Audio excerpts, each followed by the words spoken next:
Hey scrappers, Tom here from iScrap, and we've had a lot of questions about gross ton versus net ton and why different scrap yards use these different measurements. We've commonly had questions at the scrap yard where people ask, what's GT, what's NT? And at our scrap yard, we actually just default to price per pound because it's a lot easier. It's more uniform with a lot of non-ferrous equivalents. Now, a gross ton is actually 2,240 pounds. So if a scrapyard has it posted $200 per GT, that GT stands for gross ton.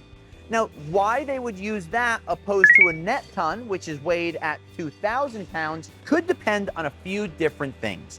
One is that scrapyard's shipping internationally. If a scrapyard is on the coast, they ship through ports, then it's an international shipping method. It could be using the gross ton method. Now, if they're more inland, they're shipping to more domestic mills in the country, they may use the net ton. Now, what I've learned about dealing with different scrapyards across the country is you really want to ask that question, because I've seen prices sometimes where I go, why is your price so low? They might be using a net ton. $200 a net ton is technically worth more than it would be on a gross ton. Or if you think it's low from a gross ton basis, $200 for 2240, that's technically less money.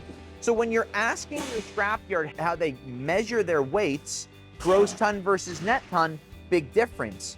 Now, some scrapyards just get rid of either one of these and they just use a penny weight. So you might see CWT. That's the penny weight, that's a price per 100. What does that mean? We're gonna pay you $10 for every 100 pounds. That means it's 10 cents a pound. That math is easier.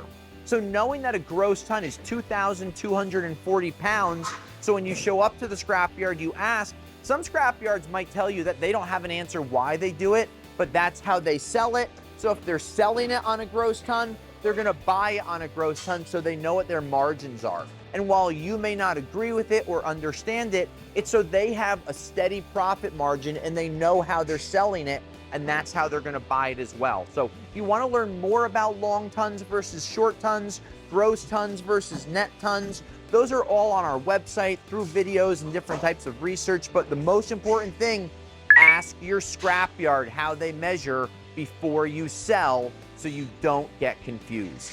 Any other questions on definitions, terms, metals, let us know at the iScrap app. And until next time, I'll scrap you later.